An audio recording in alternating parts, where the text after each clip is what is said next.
வேலைக்கு வந்த பெண்ணோடு பாலியல் துஷ்பிரயோகம். காத்தான்குடி ஐக்கிய மக்கள் சக்தி நகரசபை உறுப்பினர் அதிரடி கைது. ஆஸ்திரேலிய வங்கிக்கு செலுத்தப்பட்ட 2.5 மில்லியன் டாலர் மாயமானது நன்றாக திட்டமிட்ட பின்னணி. சாரதியின் தூக்க கலக்கத்தால் மூதூரில் வீட்டின் மேலே பாய்ந்த பேருந்து. இந்தியாவில் இருந்து கடத்தி வரப்பட்ட 10,000 கடல் அட்டைகள் வசமாக சிக்கியது. 13 படகுகளுடன் 26 பேர் கைது. தெல்தனிய மருத்துவ பெண் கொலை வழக்கு சந்தேக நபர்களின் விளக்கமறியல் நீடிப்பு. எதிர்க்கட்சி உறுப்பினர் தயாஸ்ரீ ஜெயசேகரவை கைது செய்ய அரசாங்கத்தின் சதிகள். இனி தொடர்வது விரிவான செய்திகள். ஹோட்டல் ஒன்றில் வேலை செய்ய வந்த 21 வயது இளம் தாய்க்கு பாலியல் தொல்லை கொடுத்த குற்றச்சாட்டில் ஐக்கிய மக்கள் சக்தியின் காத்தான்குடி நகரசபை உறுப்பினர் நேற்று வியாழக்கிழமை மாலை அதிரடியாக கைது செய்யப்பட்டுள்ளார். குறித்த பெண் திருமணம் முடிந்து கணவரை பிரிந்து வாழும் நிலையில் வாழ்வாதாரத்திற்காக இந்த ஹோட்டலில் 40,000 ரூபாய் சம்பளத்திற்கு சுத்திகரிப்பு பணியில் சேர்ந்துள்ளார்.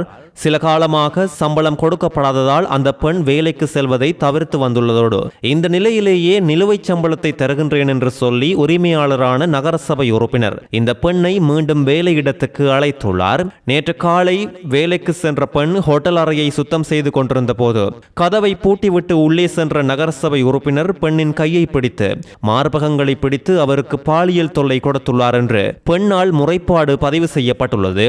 அவரிடமிருந்து தப்பித்து வெளியே வந்த இந்த பெண் இது குறித்து காத்தான்குடி போலீஸ் நிலையத்தில் முறைப்பாடு கொடுத்துள்ளார். இதையடுத்து சந்தேகத்தின் பேரில் நகரசபை உறுப்பினரை கைது செய்த போலீசார் பாதிக்கப்பட்ட பெண்ணை மருத்துவ பரிசோதனைக்காக வைத்தியசாலையில் அனுமதித்துள்ளதோடு கைது செய்யப்பட்ட சந்தேக நபர் மட்டக்களப்பு நீதவான் நீதிமன்றத்தில் இன்று ஆஜர்படுத்தப்பட உள்ளார். காத்தான்குடி போலீஸ் நிலையத்தின் பெண்கள் மற்றும் சிறுவர் பாதுகாப்பு பிரிவினர் மேலதிக விசாரணைகளை மேற்கொண்டு வருகின்றனர். திருகோணமலையில் மூதூர் போலீஸ் பிரிவுக்கு உட்பட்ட ஜபல் நகர் பகுதியில் இன்று அதிகாலை நடந்த பேருந்து விபத்தில் சாரதி உட்பட 4 பேர் காயமடைந்து மூதூர் தள வைத்தியசாலையில் அனுமதிக்கப்பட்டுள்ளதாக தெரிய வந்துள்ளது.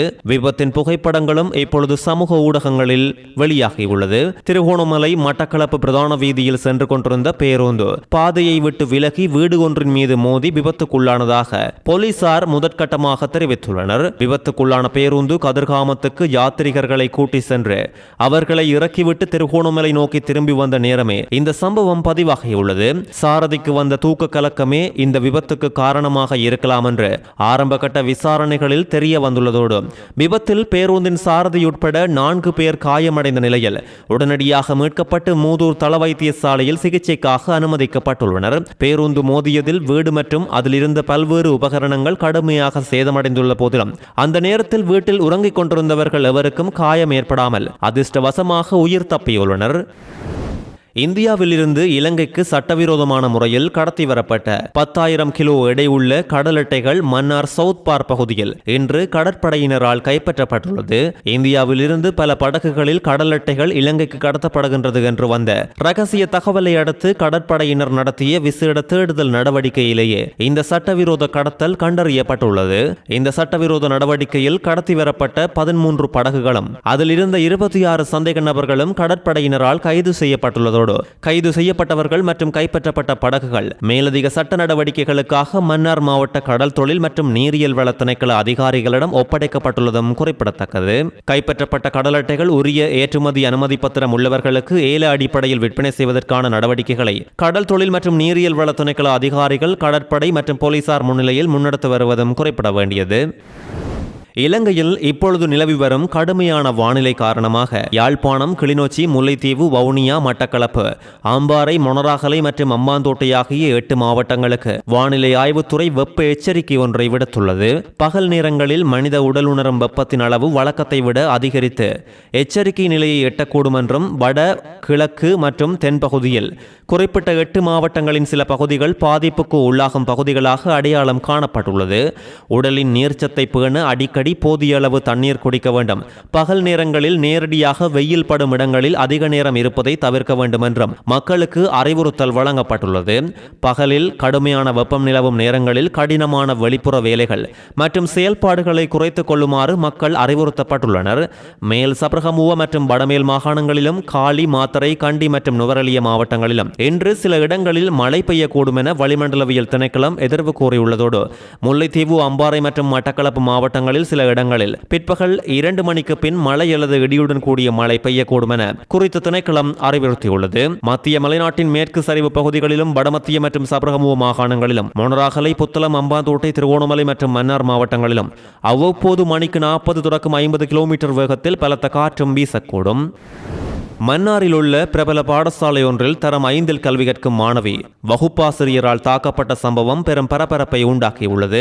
இந்த பாடசாலையில் புலமை பரிசில் பரீட்சைக்கு தோற்றவுள்ள மாணவர்களுக்கு விசேட வகுப்பு ஒன்று நடைபெற்றுக் கொண்டிருந்த நேரம் வகுப்பாசிரியர் கேட்ட கேள்வி ஒன்றுக்கு மாணவி தவறான பதில் சொன்னதாகவும் அதால் கோபமடைந்த வகுப்பாசிரியர் சக மாணவர்கள் முன்னிலையிலேயே மாணவியின் கன்னத்தில் பலமுறை அறைந்ததாக குற்றம் சாட்டு எழுந்துள்ளது. குறித்த தாக்குதலால் மாணவியின் கன்னத்தில் காயங்கள் மற்றும் இரத்த கட்டிகள் வந்துள்ளதோடு பெற்றோர் உடனடியாக மாணவியை மன்னார் மாவட்ட பொது வைத்தியசாலைக்கு அழைத்து சென்றதாகவும் தெரிவித்துள்ளனர். வைத்தியசாலையில் அனுமதிக்கப்பட்டுள்ள மாணவி தொடர்ச்சியாக சிகிச்சை பெற்று வருவதோடு அவரது உடல்நிலை மருத்துவர்களின் கண்காணிப்பில் உள்ளதாக தகவல்கள் வெளியாகியுள்ளது. இந்த சம்பவம் குறித்து மாணவியின் பெற்றோரும் உறவினர்களும் கடும் அதிருப்தி வெளியிட்டுள்ளதோடு மாணவியை தாக்கிய ஆசிரியர் மீது உரிய சட்ட நடவடிக்கை எடுக்குமாறு கோரி சம்பவம் குறித்து போலீஸ் நிலையத்தில் முறைப்பாடு பதிவு செய்யப்பட்டுள்ளது. ஆஸ்திரேலியாவின் எக்ஸ்போர்ட் ஃபைனான்ஸ் நிறுவனத்திற்கு கொடுக்கப்பட வேண்டிய கடன் தவணை தொகையில் 2.5 மில்லியன் அமெரிக்க டாலர்கள் காணாமல் போனது மிகவும் திட்டமிட்ட இணைய குற்றம் மற்றும் திருட்டு என்று பொது நிதிக்கான குழுவின் தலைவர் கலாநிதி ஹர்ச டி சில்வா நாடாளுமன்றத்தில் வெளிப்படுத்தியுள்ளார். இது குறித்த அறிக்கையை நாடாளுமன்றத்தில் சமர்ப்பித்து உரையாற்றிய ஹர்ச டி சில்வா இந்த சம்பவம் மிகப்பெரிய நிதி மோசடி என்பதை சுட்டிக்காட்டியது மட்டுமல்லாது இதற்கு பொறுப்பானவர்கள் அனைவரையும் சட்டத்தின் முன் நிறுத்துவதற்கு சட்ட அமுலாக்க அதிகாரிகளிடம் விரிவான விசாரணைகளை மேற்கொள்ளுமாறு கோரிக்கையையும் விடுத்துள்ளார். இந்த பணம் செலுத்தப்பட வேண்டிய நேரம் முறையான பாதுகாப்பற்ற சூழலை பயன்படுத்தி இணைய குற்றவாளிகள் இந்த மோசடியை அரங்கேற்றியதாகவும் கூறியுள்ளார். இந்த பரிவர்த்தனையில் ஈடுபட்ட நிறுவனங்களுக்கு இடையில் காணப்பட்ட நிறுவன ரீதியான குறைபாடுகள் மற்றும் நடைமுறையில் இருந்த மெத்தன போக்குகளை இந்த இணைய கொள்ளைக்கு வழிவகுத்துள்ளதாகவும் அவர் சுட்டிக்காட்டியுள்ளார்.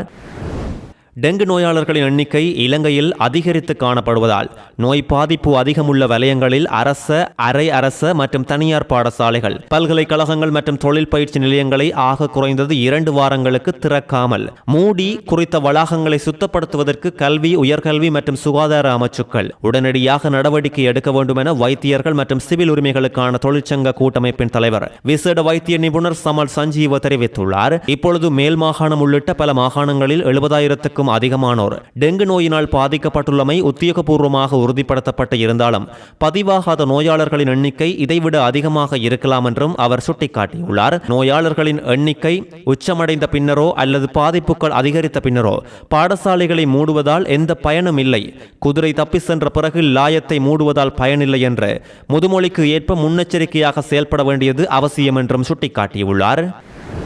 கடந்த சில நாட்களாக அதிக பரபரப்பை உண்டாக்கிய வைத்தியரின் கொலை சம்பவம் குறித்து பிரதான சந்தேக நபர் உள்ளிட்ட 4 சந்தேக நபர்களும் நேற்று நுவரெலிய நீதவான் நீதிமன்றத்தில் ஆஜர்படுத்தப்பட்டதோடு அதையடுத்து இந்த சந்தேக நபர்களின் விளக்கமறியலை எதிர்வரும் 16ஆம் தேதி வரை நீடிக்க நுவரெலிய நீதவான் புத்திக தர்மதாச உத்தரவிட்டுள்ளார்.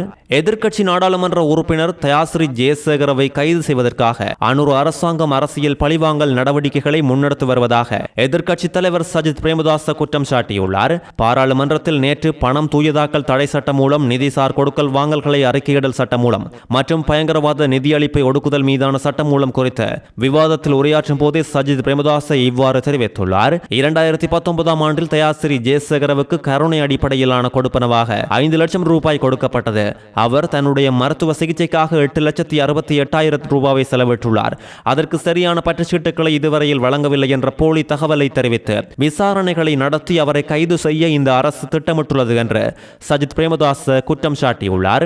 அரசாங்கம் இவ்வாறான அரசியல் பழிவாங்கல்களில் ஈடுபடுவது மிகவும் வெட்கக்கேடான செயல் என்றும் தயாஸ்ரீ ஜெயசேகரவின் உரிமைகளை பாதுகாப்பதற்காக நாங்கள் மிகவும் உறுதியாக முன்னிற்போம் என்றும் எதிர்க்கட்சித் தலைவர் சஜித் பிரேமதாச மேலும் தெரிவித்துள்ளார்.